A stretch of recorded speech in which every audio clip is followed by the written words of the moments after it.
वजन होता है, लेकिन शाम को आकर अपना वजन कैसे, अपना उपचार कैसे करता है, अपना आराम कैसे करता है। दुनिया के जितने भी जानवर हैं, अधिकांश जानवरों की रीढ़ पृथ्वी के समानांतर है, इसलिए जब वो चलते हैं फिरते हैं उनका स्पाइन अपने आप संतुलित हो जाता है। लेकिन मनुष्य एक ऐसा प्राणी है जिसकी रीढ़ की हड्डी लंबवत है और इसके कारण उसकी जो सुषुम्ना नाड़ी है वो बराबर कार्य नहीं करती। इसलिए यदि हम घोड़े की भांति जिस तरह घोड़ा व्यायाम करता है उसी प्रकार स्पाइन को बाएं दाएं घुमाएं तो शरीर के अंदर होने वाली नाड़ी संस्थान संबंधी अनेक रोगों से सहज रूप से राहत पाई सकती है। स्वामी देव किशन जी ने इस आसन, इस व्यायाम का आविष्कार किया और सैकड़ों योगों को मिलाकर इसके माध्यम से जो फायदा मिलता है वह अपने आप के अंदर बहुत ही विशाल है। रीढ़ की हड्डी के व्यायाम की 12 स्टेज हैं। हम उन व्यायाम को कैसे करें? सीधे सो जाएं। पहला पोस्चर है उसके अंदर हम सीधे सो जाएं। सीधे सोने के बाद में गहरा सांस लें। पहली स्थिति में मेरे दोनों पैर खुले हुए हैं। पैर इतने खुले हुए हैं कि एडी दोनों के बीच में लगभग 8-9 इंच का गैप है।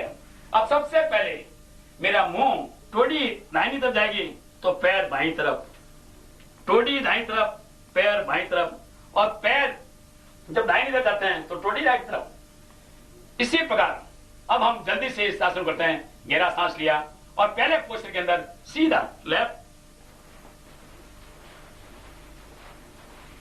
सही बाएं। जिस प्रकार रस्सी के एक सिरे के अंदर, दोनों सिरे के अंदर जब बढ़ देते हैं तो सारे रस्सी के अंदर स्पंज होते हैं और हम ये देखें कि शरीर के किस भाग के अंदर तनाव आता है। इसके पश्चात 2 मिनट के लिए शवासन करें। उसके पश्चात दूसरा पोस्चर, दोनों पैर मिलाए, फिर वही स्थिति। गर्दन की स्थिति एक सी रहेगी, पैरों की स्थिति बदलती रहेगी। पैरों की स्थिति के हिसाब से बायां दाहिना, दोनों पैर मिले हुए, फिर शवासन, पैर के ऊपर पैर रखा, तीसरा पोस्चर, पैर के ऊपर रखा और वही बायां दाहिना, बदली किया, पैर बदली किया, शवासन, फिर अंगूठे और उंगली के बीच में पैर दबाया। स्थिति एकदम सीधी हो, पैर मुड़े हुए न हो, और जहां जहां पर शरीर के जिस भाग में तनाव आता है, दर्द होता है, वह भाग, वह मांसपेशी हमारी कमजोर होती है। हम उसका किसी भी उपचार इंतजार करें। फिर पैर बदली किया,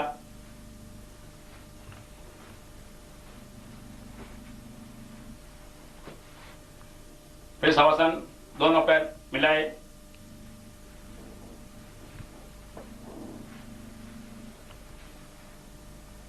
फिर शवासन, फिर दोनों पैर खोल लिए। अब घुटना लेके जा रहे हैं।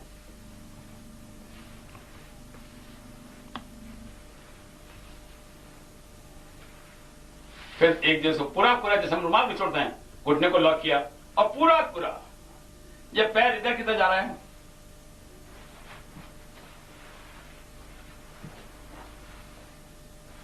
इस आसन से सारे शरीर में हल्का पड़ जाता है। जिन लोगों को कोई फ्रैक्चर ना हो, या महिलाएं गर्भवती ना हो, एमसी का पेड़ ना हो, या ऐसी कोई दुर्घटना ना हो, सारे व्यक्ति इस आसन को आराम से कर सकते हैं और बिना की सहायता से इससे उनका स्पाइन स्वतः संतुलित हो जाता है।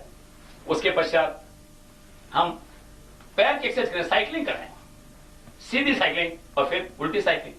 और उसके अंत में जो पौन मुक्तासन है, पहले हम जितना पढ़ लें इसको, पहले बाईं तरफ,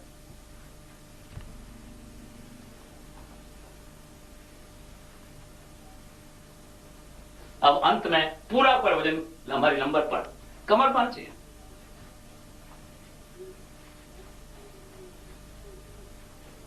शवासन, ये आसन करने के साथ साथ शरीर के अंदर एक हल्कापन आता है। सारे मणकों के अंदर जो लचक के अंदर जो अवरोध है वह दूर हो जाता है। और इस एक आसन, यह आसन बहुत ही सरल है, बहुत ही सिंपल है, जिसे आसानी से किया जा सकता है। इस आसन को स्पाइन एक्सरसाइज करते हैं, रीढ़ के घुमावदार रन करते हैं, पर जितने भी पक्षी हैं, जितने भी जानवर हैं, सबों में यह आसन सहज रूप से हो जाता है। इस आसन को करने के अंदर कुछ सावधानियां हमें रखनी पड़ेगी। सावधानी हमें यह रखनी है, ये जो आसन है, प्रत्येक आसन के पश्चात कुछ समय शवासन करना चाहिए।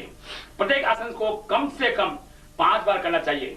इन आसनों का अभ्यास प्राय मल त्याग के पश्चात खाली पेट करना चाहिए, परंतु जिन्हें कब्ज की शिकायत रहती है उन्हें उसापान करने के पश्चात इन आसनों को करना अधिक गुणकारी होता है।